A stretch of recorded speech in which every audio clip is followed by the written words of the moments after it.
Xotan viloyatlik ma'rif idorasi 1-iyun axborot e'lon qilish yig'ini ochib, o'qish yoshidan burungi Uyg'ur bolalar uchun qurilgan atalmish yotoqliq maktablarning mavjudligini inkor qildi.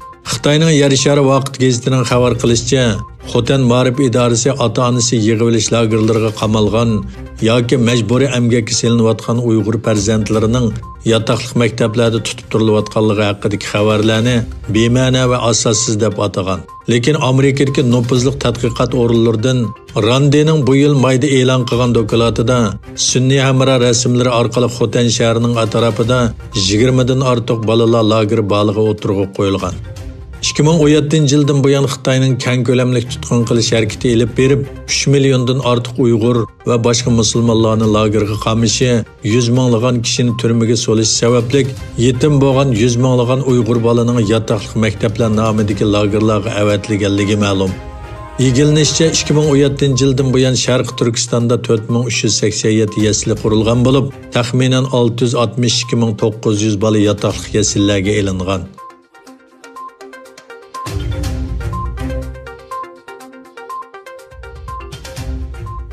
Amerika Avam Palatasining boshlig'i Pelosi yangidan ma'qullagan Uyg'ur kishilik huquq qonunini 2-iyun seshanba kuni parlamentdan rasmiy chiqarib, prezident Trampning imzo qo'yishiga sundi.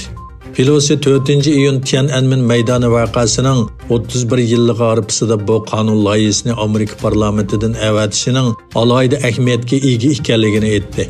Bu qonun loyihasi yo'lga qo'yilgandan keyin Amerika prezidenti Uyg'urlarni xo'rlagan va qamab qo'ygan Xitoy amaldorlarini jazolash huquqiga ega bo'ladi.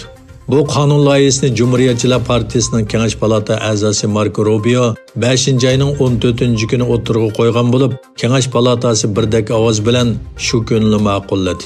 Avam palatasi 27-may 413 biletning qo'llashi, bir biletning qarshi turishi bilan zo'r g'ulg'ul qo'zg'agan bu qonun loyihasini ma'qulladi.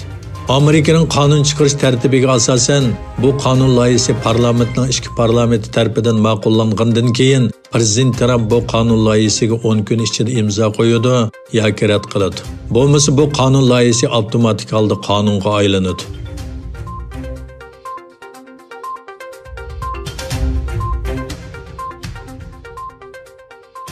Angliya bosh ministri Boris Johnson Beijingning davlat bexatarlik qonunini Hong Kongda yo'lga qo'yishni qaror qilsa, millionlagan Hong Kong fuqarolariga Angliyaning pasporti va fuqarolik salohiyatini beradiganligini e'lon qildi.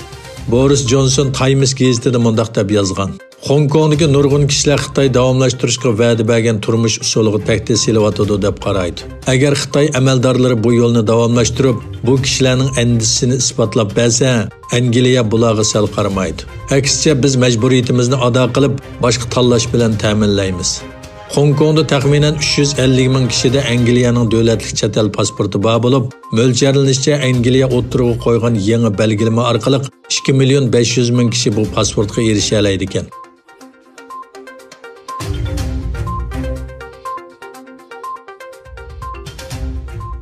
Amerika Qatnash Ministerligi Xitoy Avasiya şirketining qarallik navbatchi aeroplanlarining to'xtaganligini xabar qildi. Ministerlik bayonotida mundaq dedi: Bu qaror Xitoy hukumati Amerika Avasiya şirketlarining bu davlatga uchadigan Avasiya liniyasini davomlashtirishga yo'l qo'ymagandan keyin chiqarildi. Xitoy Avasiya şirketlarining Amerikaga uchadigan qarallik yo'lovchilar aeroplanlarining 16-iyundan boshlab to'xtatilganligi ko'rsatildi.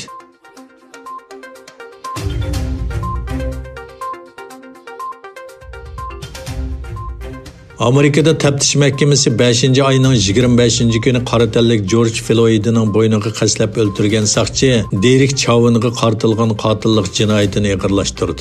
Minnesota shtatining Kengash palata a'zosi Amy Klobuchar mundaq dedi: Bosh taftish Kate Ellison Chauvinni 2-darajali qaslab o'ldirish bilan aybladi. Chauvin ilgari 3-darajali qaslab o'ldirish jinoyati bilan ayblangan. Shunga agar Chauvin jinoyati bekitilsa, 40 yillik qamoq jazosiga hukm qilinishi mumkin. Taftish mahkamasi boshqa 3 saqchini qaslab o'ldirishga yordam qilish jinoyati bilan aybladi.